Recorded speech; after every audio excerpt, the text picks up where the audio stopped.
All right, what's up, everyone? It's episode 3 of Yankees and Mets podcast, and today we are joined by Ruben Amaro Jr., and he is a former player, general manager, coach, and now he is the founder of Sluggball, which we're going to get into today. So, Ruben, thank you for joining me today. Yeah, great to be with you. Thanks for having me. Of course, anytime, and I'm definitely looking forward to getting into it. A lot of cool stuff to talk about. What made you want to create Sluggball, and like, what was your inspiration behind it? I think we were just trying to reimagine baseball. We felt like there was a problem with baseball, and the problem was former players didn't really have an opportunity to play baseball after they were done playing, whether it was high school, high level, whether college, D1, D2, D3, even professionals.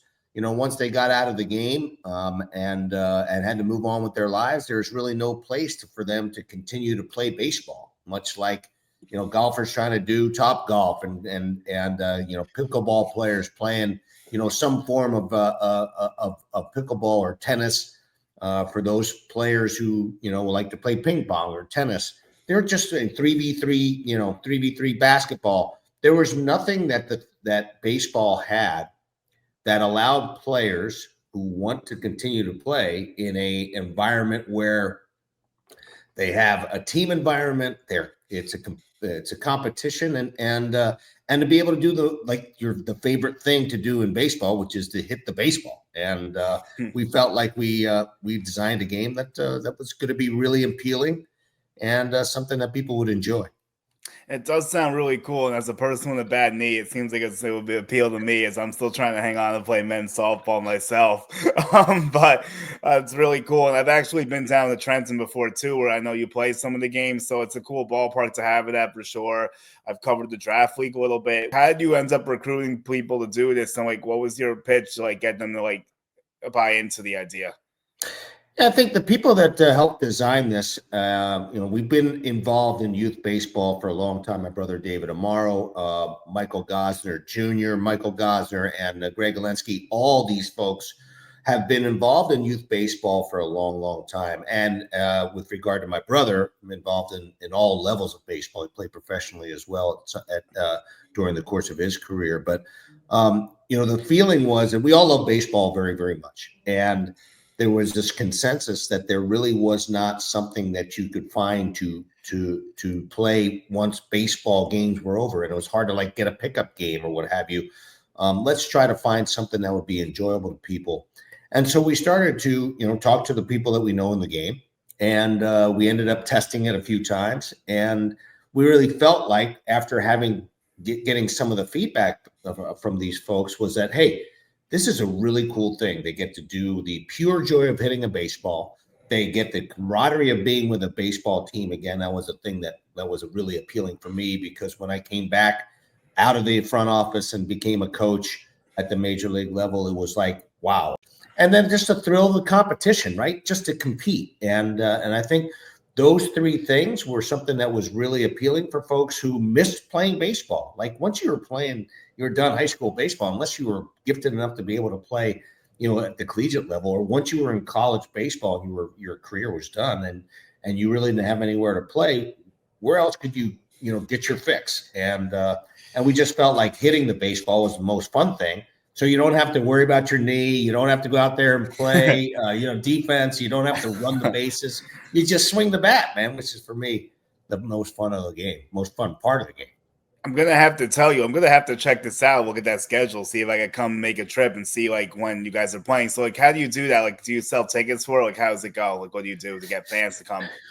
Yeah, I mean, we do sell tickets, and mostly the kids we basically give them an opportunity to be there for free, but we do sell tickets to the venue.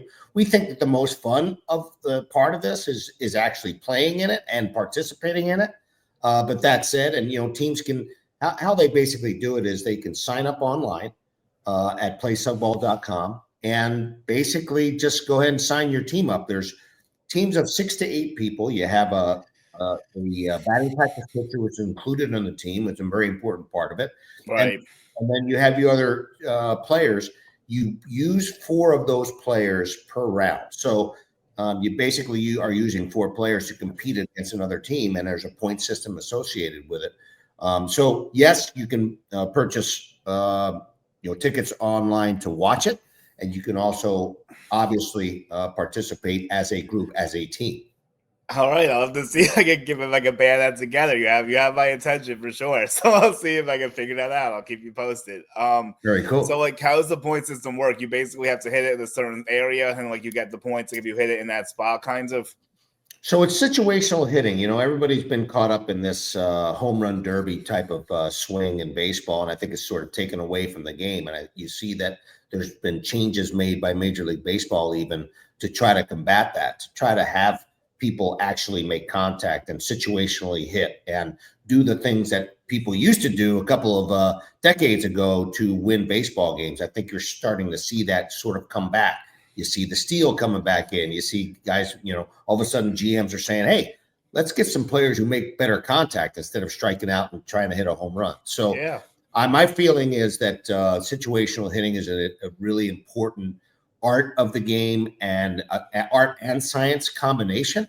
And I think that there's something special about that. And what we basically do is we ask these players to hit the ball in certain areas, or try to hit the ball in certain areas of the field.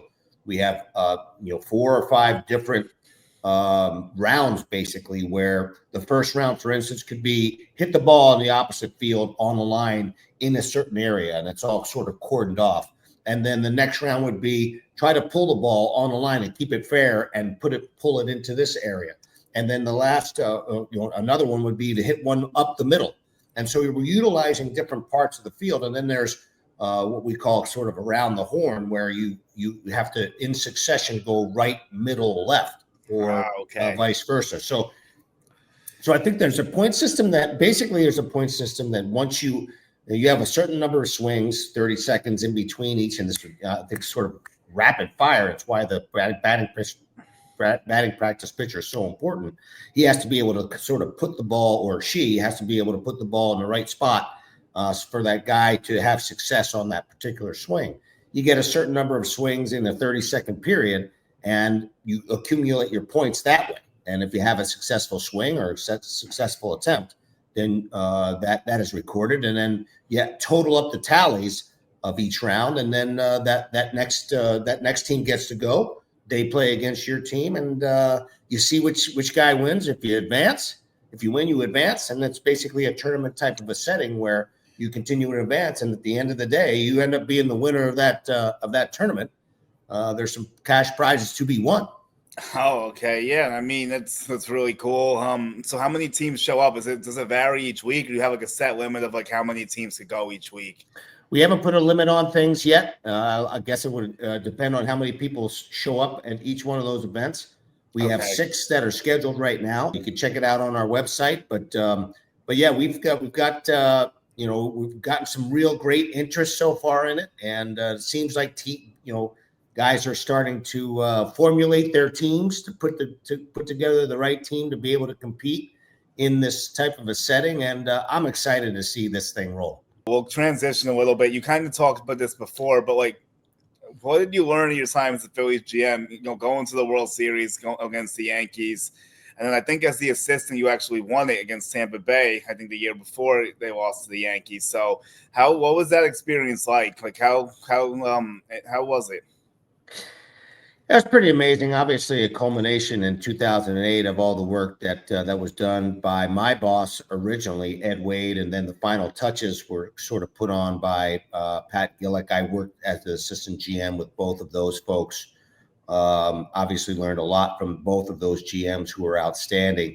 I think just the outset of what we were trying to do when I went in the front office with Ed Wade was that we were trying to build from within, right? We were trying to build that foundation, which Ed Wade did a great job of both in Philadelphia and in Houston, because Houston ended up having a great run and still having a great run over there in the American League. But really wanted to build a foundation and then have that foundation be able to keep that window open as long as possible to try to make as many runs at a World Series as possible. When we got to finally in 2007 with Pat Gillick at the helm, we sort of got over the hump. we beat the Mets. Mets obviously had that really tough collapse at the end of the year, and the Phillies ended up getting into the playoffs, and we got knocked out pretty quickly. But I think that experience helped the players prepare for the 2008 season, and we did a couple of tweaks. There was a couple of real minor things that I think that Pat Gillick added to the team, some experience, and all of a sudden they played really, really good baseball when they had to. Got a real good matchup having to play the Tampa Bay Rays instead of the Boston Red Sox. The Tampa Bay Rays were hot. They beat up on the Boston Red Sox, which I don't think anybody really expected to happen. And then we had the opportunity to beat up on the Tampa Bay Rays in 2008. Those were unbelievable experiences, and something I cherish very, very deeply. Now, interestingly, I took over a team that just won the World Series as a GM. That almost never happens, Julian. So you typically take over a team that actually is pretty crappy, right? But this was not that situation. This is one of those situations where we were trying to prolong our ability to have success. Got back to the World Series in 2009, and unfortunately, the Yankees just played better during the time when we thought we had at least as good a team talent-wise, and unfortunately did not win that World Series. But I pinch myself all the time, and I still think about it a lot, being able to be the general manager in my first year as a GM and going to the World Series against the Yankees.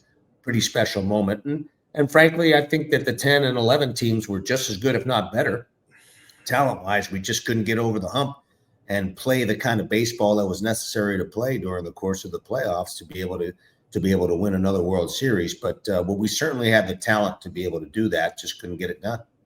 Yeah, there were some stout rotations, like Roy Oswalt, Cliff Lee, the great Roy Halladay, like so many guys in there. Cole Hamels, of course, who may be a borderline Hall of Famer, depending how you look at it. So it'll be interesting to see when that case comes up for him. But the Phillies definitely had some stout teams. Like Ryan Howard was really good. I think Chase Utley's a potential Hall of Famer.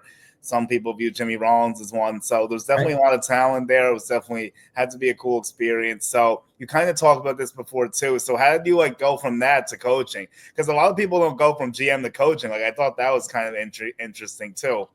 Yeah, and I took a lot of flack for it. I really didn't quite understand it. I mean, my ultimate goal, I think, was to try to manage a team. I've always thought about it when I was in the front office. I thought about it when I played. That being a manager of a major league team would be something that I would really enjoy doing.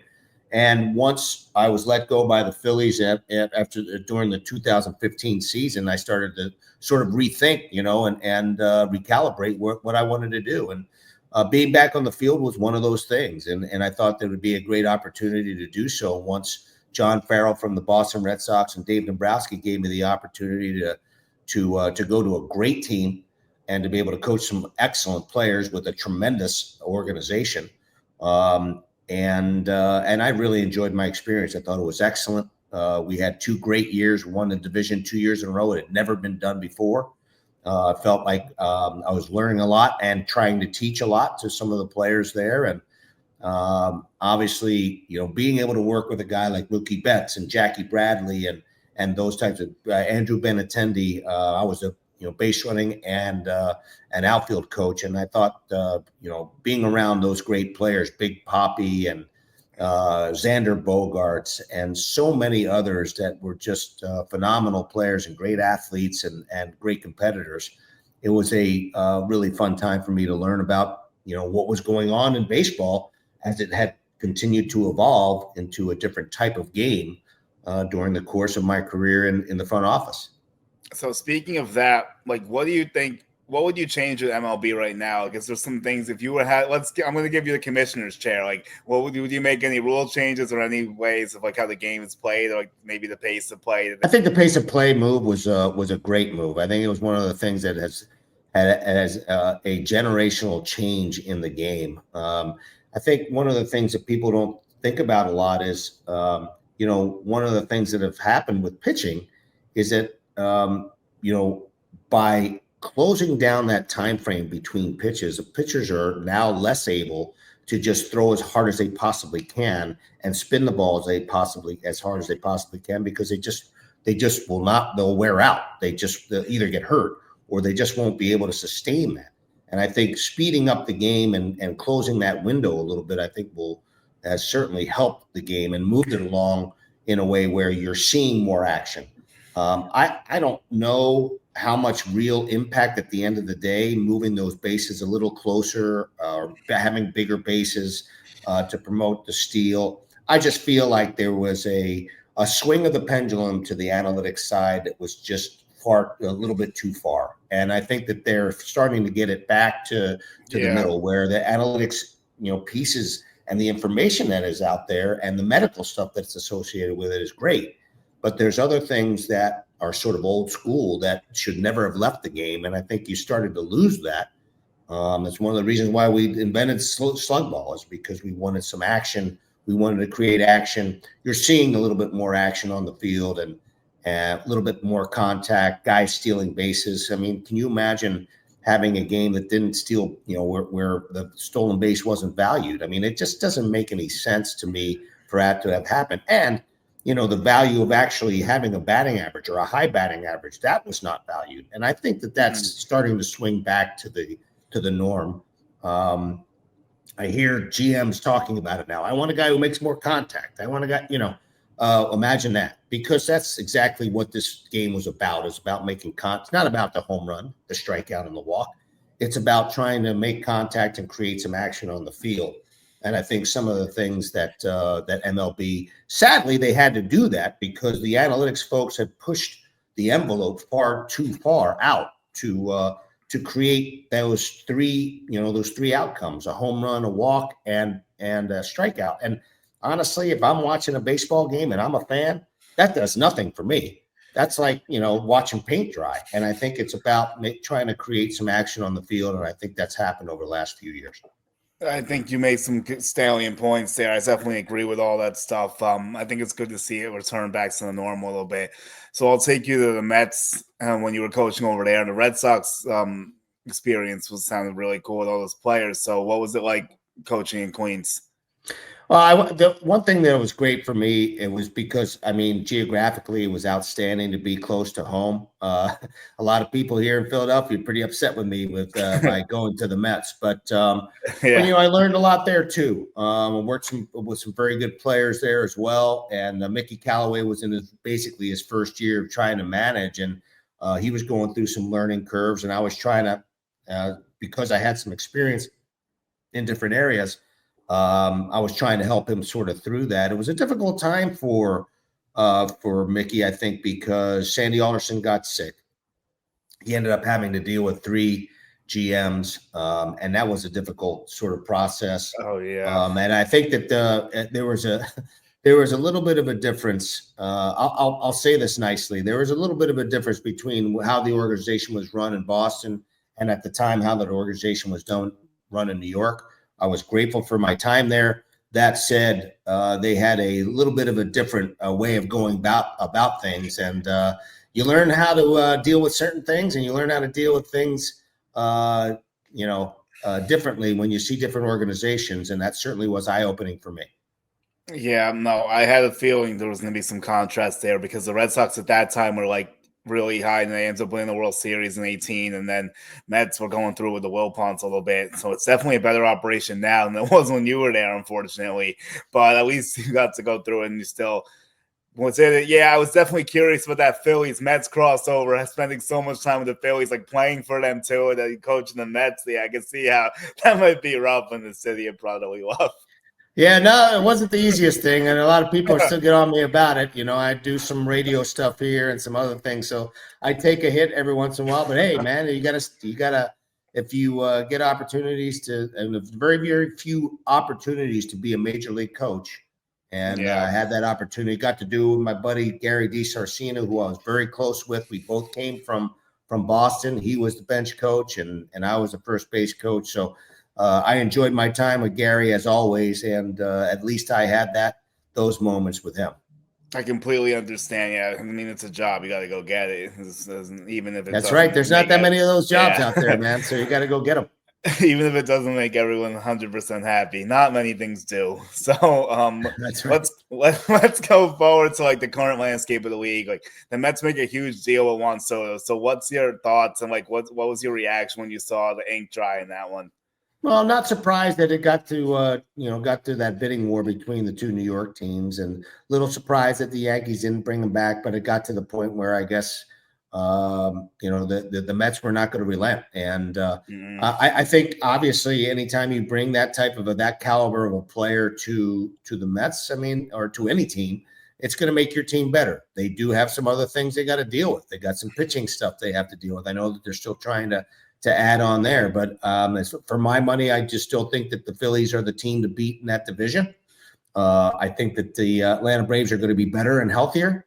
So that's going to be an issue for the National League East. It's going to be quite a beast. I think it's going to be a tough division, and it's going to have to be played out. And I think a lot of it will have to do with the health of each team, and obviously the execution. I do think that the Mets are a little light on pitching. And I think that Juan Soto probably needs a little bit more protection in his lineup for them to be an elite team. But let's listen. They beat the Phillies in the playoffs last year, and they're a very good team. It'll be interesting to see how it all shakes out. I agree with you 100%. I think like you could pick any of those three teams to win the division. I wouldn't have a problem with it. Like they're all very close together. It's really going to be like injuries, like you said, like who breaks out, like a surprising performance, underwhelming. The pitching's definitely like, I just don't think Montas was the right decision, really. Maybe they'll fix him, but like I wasn't really sold on that. I don't think starting Clay Holmes is the smartest idea in the world either, but maybe they'll figure that out. I think if they got like a King or a Cease, I would feel way better. I don't know how feasible it actually is, but like that would really help me feel better. And then the line of protection has to be Pete Alonso, right? Like who else is it really? That's the polar bear in the room. Like is he coming back? Is he not? Like we don't know still, but I feel like that's the only line of protection left that's out there to go get really. So we'll see if they do it. Yeah, it will be interesting. I mean, obviously, he's had a quite a run there with the Mets. That's been his home. That's where he was drafted. That's how he where he was developed and became a Rookie of the Year and a home run champion and such. So it'll be interesting to see how it works out. Again, you have to play the games on the field. I mean, you can put them on paper. You can try to. It's not necessarily about winning the off season, man. It's about winning the season, and that's what's going to happen. And that's the beauty of baseball, because you can sit there and look at a team and say, "Well, this is really talented. This guy's talented. There's a tremendous amount of talent, but it doesn't matter if the players aren't playing and they're not executing. Then it really just doesn't matter. It's all about how you play in those 162 games." That's 100% correct. I couldn't have said it better myself. So going back to the Soto deal, like who are some guys you see on the cusp that might get like some potential money that's close to that, like moving forward, maybe? Yeah, I'm not sure. I mean, Gunnar Henderson is a guy that comes to mind to me. I know that Bobby Witt Jr. could have been one of those guys just because of his of multiple level of talent and the fact that he plays in the middle of the diamond and he plays an elite position. Um, and as does Gunnar Henderson. I mean, he's a guy that is going to command a whole lot of money. This is a really, really good player. He's got great makeup. He's got the whole package. So it'll be interesting to see. I just don't know that, it's obvious that Shohei Ohtani's deal sort of set the stage for what happened with Soto. You probably would have seen that kind of money with Aaron Judge had he signed a couple of years later. Yeah. So because he was such an elite player. So, I mean, it's all about timing. I was surprised by those numbers. I think they're extraordinarily I high. was too. I also think that Soto is going to become more and more of a one-dimensional player as he gets older, and that's a concern for me. But hey, it's not my money. They got the best hitter in baseball, and I think that they're happy to have him. I agree with you 100%. Like I said, the same thing about the defense and the age, but his hitting's unmatched right now. So they'll be fine for the first few years of it, and we'll see how it goes later on. So now another team that does not stop adding talent. The Los Angeles Dodgers, like, what do you make of what they're doing? Like, how do you even comprehend what's taking place with this team the last 2 years? I personally don't have any problem with it at all. I like super teams, man. Hey, again, they may be the best paid team on paper and of any team, and that's probably true. And I would certainly pick them to repeat as World Series champions. That said, they got to play the games on the field. They've had a lot of injuries in their rotation. They have a lot of players who basically have not hit certain marks over the course of their their careers, as far as their pitching is concerned, as far as health. They've got very talented players. There's no question about it. And they've created a ton of depth. And I think that they created that depth because they know that there's going to be breakdowns with some of the Glassdown's going to break down. Snell's going to break down. You're going to have breakdowns across the board. And I think that they've geared themselves for that and prepared themselves for that. But can't fault Andrew Friedman. You can't fault their ownership group for trying to put the best product that they possibly can on the field. And, hey, I'm just looking forward to seeing how it all plays out, because typically, you make plans and God smiles, brother, because you just never know what's going to happen on the field. Yeah, I personally think that they could compete with the Mariners' win record, and they might break the Yankees' all-time win record if you factor in both seasons, from what they did in '98. That's how good the Dodgers look on paper to me. But again, if they don't stay healthy, then that's a problem. But at the same time, they also only had 3 healthy starting pitchers, and they still won the World Series last year. So that's a little bit concerning too. Who do you think is their biggest problem, and that could stop them from a repeat? I think it's always about the pitching. To me, it's ultimately about the pitching. They've created a whole lot of depth in their rotation, and in their bullpen. I mean, they added, the left-hander to close. They've already had a very good bullpen. Listen, they've created a depth, and they've created what you would call a super team. There's no question about it. They have MVP caliber players, and throughout their lineup, their first 3 guys in that lineup are MVP candidates perennially, and I love all 3 of those players. I've got a man crush on Mookie Betts, is a good friend and a great player, and the same thing for Freddie Freeman, as far as I'm concerned, and obviously Shohei Ohtani, reigning MVP. That you're talking about super talent, but they have to perform. These are human beings, not widgets, and you just never know what kind of year they will have, and how as the years move on, how things will transpire. They got Mookie Betts playing shortstop every day, and I think he's athletic enough to be able to do it. But can he do it for a full season? And so there's a whole lot of things that are that you have to sort of question, and you just never know. You don't have a crystal ball, and you just don't know what's going to happen, and that's what part of the beauty of the game. So who would you say is the second best team behind them, if you had to pick a team that could be second in the rankings?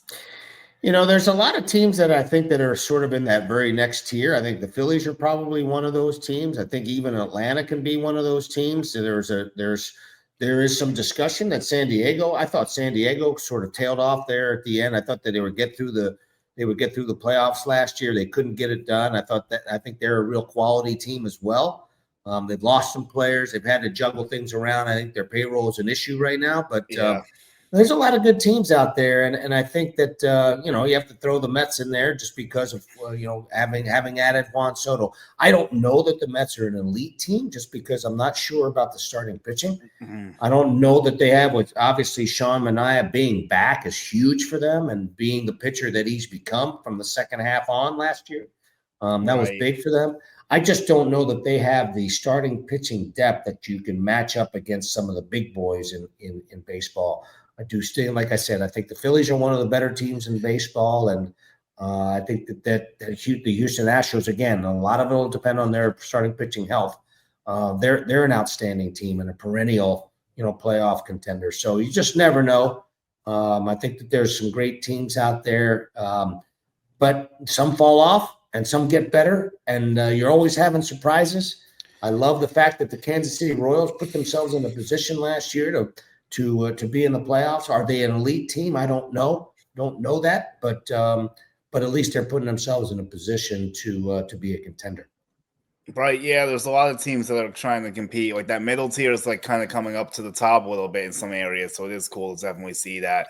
Are one of those teams as well. I mean, there's no question that I think that it was unfortunate they lost Juan Soto. I think that they're still a little light on the corners. I do like the fact that they brought a guy like Goldschmidt there. He's a winner. He understands, he's going to be an excellent complementary player. I think that they're a little right-handed as far as their offense is concerned. I think they need to be a little bit more left-handed at some point, and give some balance to that team. So the offense is a little bit of a question, and the health, obviously, of guys like Giancarlo and others. But they have a great team, and they put themselves in a great position by adding a guy like Max Fried. There's no question about it. He's a top of the rotation type of a guy. But again, they got to do it on the field and show the world that they can compete with the big boys. Yeah, for me, like I think if they could somehow add a switch hitting or lefty third baseman, that would like completely complete the lineup. But like that's tough to find right now. Like the third base market's really trying. Like they're having tax issues and trying to trade Stroman and everything. So that I don't know like what's gonna end up happening with everything. But I really appreciate you. Thank you. So tell everyone where they can find you and follow you and all the stuff you have going on. Yeah, I mean, obviously, I'm doing some of the social media stuff at RA Junior underscore 33 on X, and same way at RAJR underscore 20 on Instagram. Sluggball.com, or excuse me, at Sluggball on both Insta and I think TikTok, as well as on X. Play sluggball.com. You can find it there. Love to have people come up and sign up and try to see what they can do with that bat. It'll be a fun. I think it's a pretty cool demographic. Anywhere from age 20 to 50, you can compete. And if it doesn't, there's no real limit to it. But hey, you don't have to hit a home run, man. You just have to be able to handle the bat a little bit, and you can have some success. That sounds good. I'm gonna share some of your stuff too, and like put Sluggball out there, and like tweet or like Insta or something. Like if you do a post, I'll share it, and like I'll go through all that. So like, here's one fun one before I go. So home runs count against you. Like a home run doesn't do anything for you. Or like, is there a point in time where a home run does matter? No, I mean you can hit a home run. It's okay, but you have to hit it in the right area. Oh, so if you okay. hit a home run, you hit an opposite or you pull home run, you can do it. Oh, so that doesn't work. That doesn't work against you necessarily. I see. So, like, does the level of contact matter? Like, if it's say hard or soft, or it just has to be like in the area? Like, do you rule if it's like a hit, or like if this person feels it out, like if it was hit softly? Like, do you go through all that? Basically, has to be a line drive that would clear the infield, land on the grass or the outer artificial turf, and that's basically unless you're using the middle part of the field, and then you can drive the ball through the middle and hit it off the screen if you're with the screen in front of the pitching. Batting practice pitcher. That does count. Okay, Ruben, thank you so much. It's been great. Okay, we just had a great episode with Ruben Amaro, former GM, player, and the founder of Sluggball. So that was cool. Now we're going to do rapid fire to end the episode here. So I went to the Hall of Fame signings over the weekend, Pinstripe Pride event at the mall by MetLife. Yankees, former Mets, a few current guys. So my main thing is that I talked to Mark Feinstein yesterday, MLB reporter. He said that the Yankees may add a veteran third baseman, but he's not expecting like Bregman and Arenado, which is like the consensus. So to me, that kind of points to a guy like Juan Moncada. And the Yankees tried him out 10 years ago. I don't think it went so great. Ends up going to Boston, gets traded for Chris Sale, starts out great. Downhill ever since, injuries, inconsistency. So could the Yankees maybe get something out of him on a flyer? Is it better than just going with Oswaldo and DJ and Peraza? Probably. He is a switch hitter, which is nice. But again, it's not a guy you can expect a lot out of because he hasn't been healthy in a while. But can they like maybe tinker something and fix him and keep him healthy? If they do, it's definitely a decent option. His defense is around average. His last really good season was like 2021, though. That's like the biggest problem with this. It's not like he's been good that recently, unfortunately. But again, it's another option. And you figure Corey Polanco just got $7 million with an option, or almost $8 million with incentives for 11.25. So Moncada shouldn't get more than $5 million, if not even less, just based on like the inconsistencies he's had to deal with. He had a 4 WAR. He had 14 bombs, 61 ribbies. OPS was 787. That's the last time he was good. And then 2019, he was elite, but that's the only year he was like excellent. It was like 25.79, and his OPS was 915, but that's a juice ball year, so take that with a grain of salt. But if they can get him anywhere close back to 2021, especially a 4 WAR player, that's a massive win for a position that's a huge hole right now. I think it's worth the gamble at this point. I'm not really expecting much else unless they trade for someone I'm not thinking about. I'm not going down that rabbit hole again. I've done it enough the first 2 episodes. John Sterling was great. Getting to catch up with him and seeing how he's handling his retirement and everything. He told me some cool stuff about the 96 World Series, how his best memory was calling the comeback when the Yankees were down 2-0 against the Braves, and Joe Torre's brother had a heart transplant, and that was really crazy to hear because I really didn't know that full story because I was an infant when that happened. But anyway, so that was really cool, and he likes the Yankees offseason too. He thinks it's been a good pivot without Soto, and he thinks that Cashman's done a good job because he's gotten some pretty great players to balance it out. So we'll see how that goes. Then I also talked to Darryl Strawberry. That was really cool. Former Yankee and Met, obviously. So huge New York ties. His grandson, Carter Sweeney Strawberry, is going to play at Rutgers. I actually wrote a story about that at World Baseball Network. So that was really cool. And I can't wait till everyone sees that. And so what else? Tino Martinez was awesome. He talked about the grand slam that he hit in '98 being like a good memory for him. And he talked about how Juan Soto was his favorite Latin player right now. And he's obviously very supportive of Latino players, which is cool. And then I also talked to Andrew Velazquez. Now, his journey is really interesting. He's back with the Yankees now. Shout out to my guy, Frank Luna, for setting that one up. He was with them in 2021. He started a playoff game.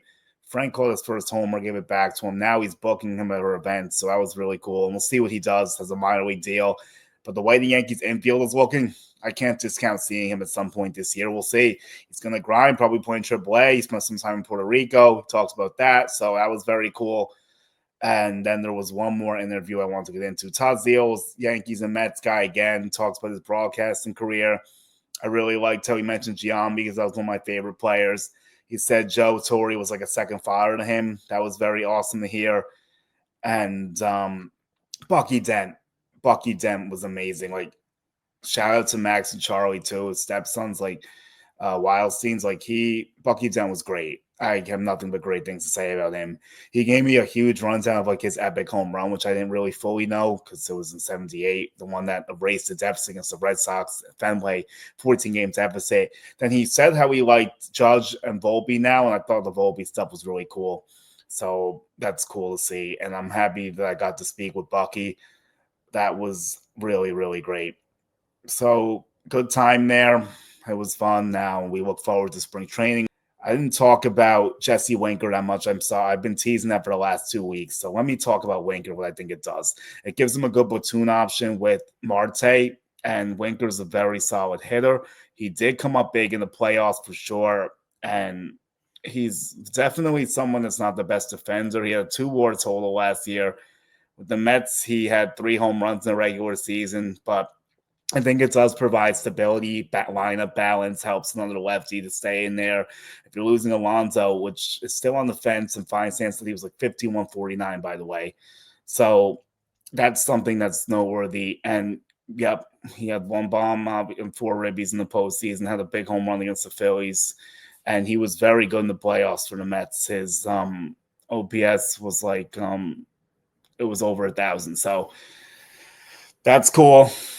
And we'll see what that happens. Not a lot of money with the deal either. So smart investment. I think it was like 1 for 7 or something like that, or 1 for 8.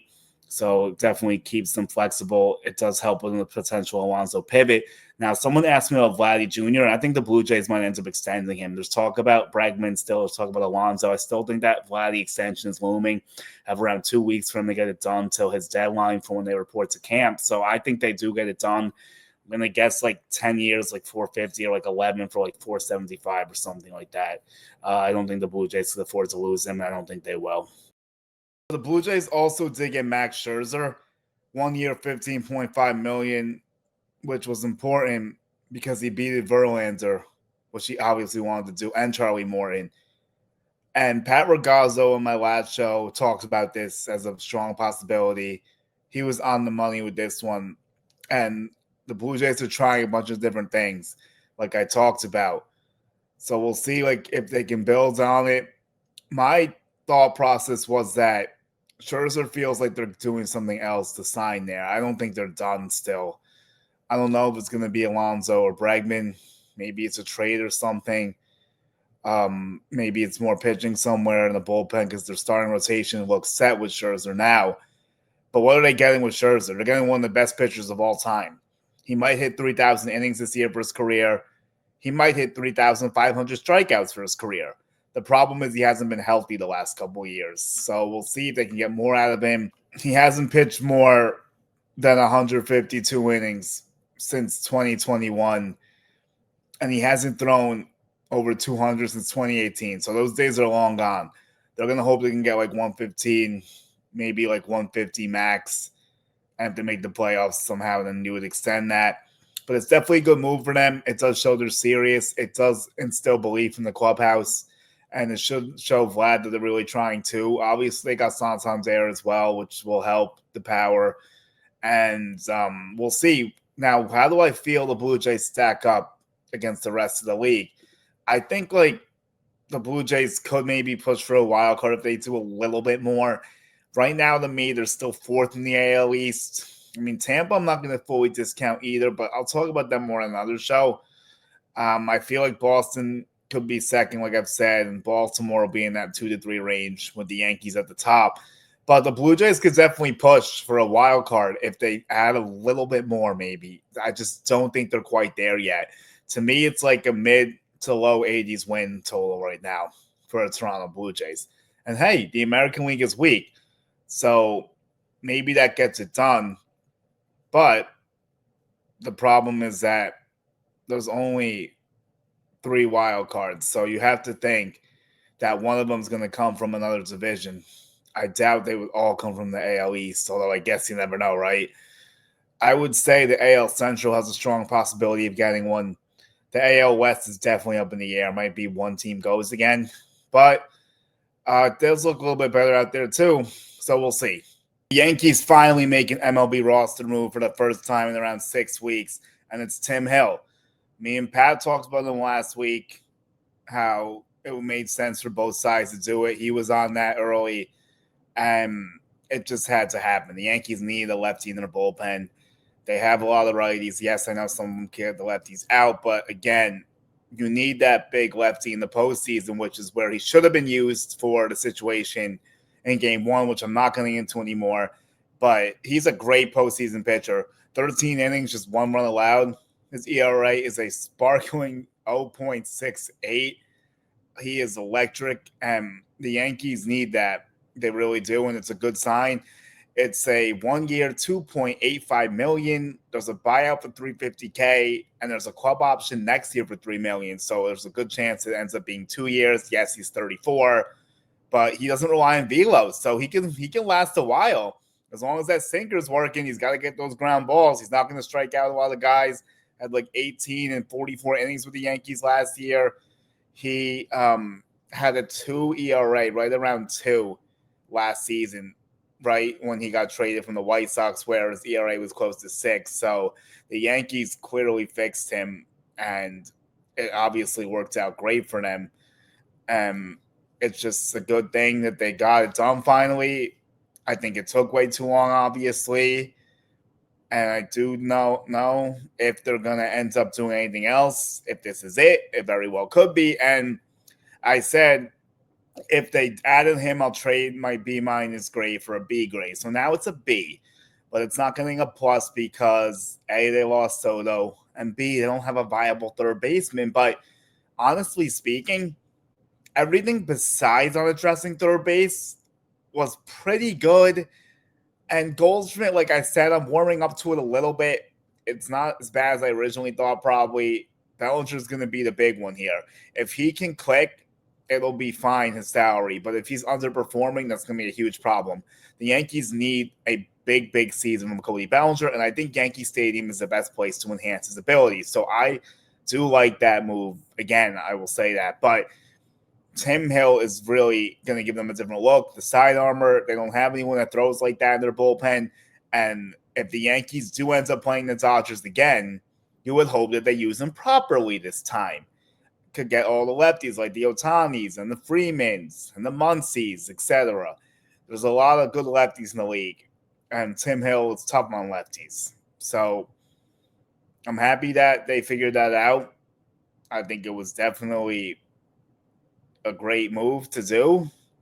So now they're around 5 million over the luxury tax or so, because I think it was around 2 and it's 285. So you're right around 5 million.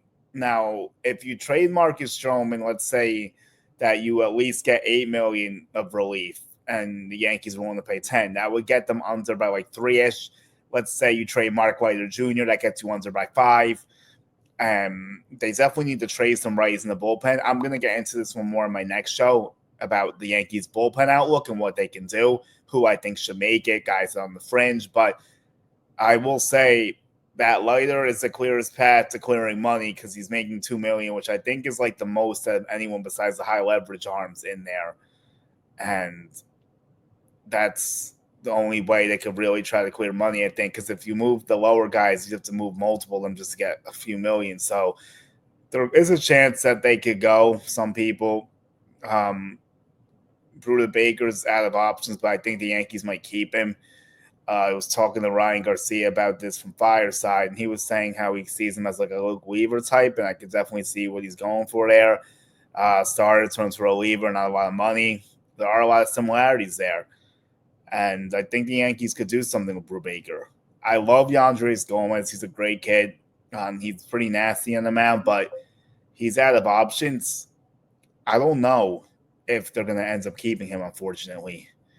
And the same thing goes for Peraza in the third base competition with LeMahieu and as well as if they don't do anything else. I have two parting thoughts here. The first one is Aaron Boone getting extended is ridiculous. He is a regular season manager.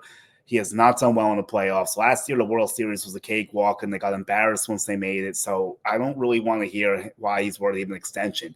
How? The Yankees have not won a World Series in 15 years. They have not won a World Series when Aaron Boone's been the manager for the last 6 to 7 years. I mean, I'm losing track now. 2018, 19, 21 to 7. So, yeah, like, come on, dude. Like, that's not acceptable. If they don't win it all this year, like, he should not be extended, period. I mean, as you're going to do it, better not be more than like 2 years either. I know there's an option this year and he's a lame duck potentially, but I'm not buying into that one until I see them win a World Series. I'm just not.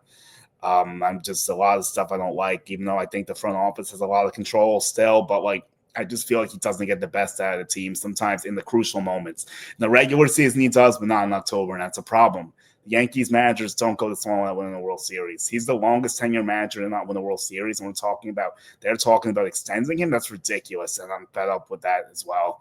Hal needs to get it together and stop using Stroman as an excuse. Jack Flaherty, he was the guy the Yankees wanted to trade for last year. He gets a good deal for the Tigers, 2 for $35. Option is for next year. He gets $25 million this year, which could go up higher, I think, if he pitches a certain amount of innings and something like that. But like, it's a good pickup for them getting back as they're pitching, and they might still be in on Bregman. I would have liked the Yankees to execute the trade last year despite the faulty medicals potentially, but they didn't. So that was what they decided to do, and we'll see how that goes and how he does with the Tigers. But the Tigers are a dangerous team. And I would not be surprised if they end up winning the division this year. They've taken a very nice jump. Guardians are kind of going backwards. Royals have gone up a little bit, but I'm still not sold. I think they need more offense. Estevez was a nice addition, but I'm looking for another bat for them. Maybe Luis Robert. He's got to go somewhere. I think the White Sox should trade him. And that's what I got for everyone to end the show. So thank you. Follow me at Julian Guardy 1, Twitter, Instagram, Julian Guardy 11. Follow all our pages at Esquina. Thank you, everyone. I really appreciate it, especially Ruben Amaro Jr. for hopping on. Thankful for Jesus for setting this up for me. And I'm looking forward to continuing to do this. Follow Esquina everywhere on all platforms.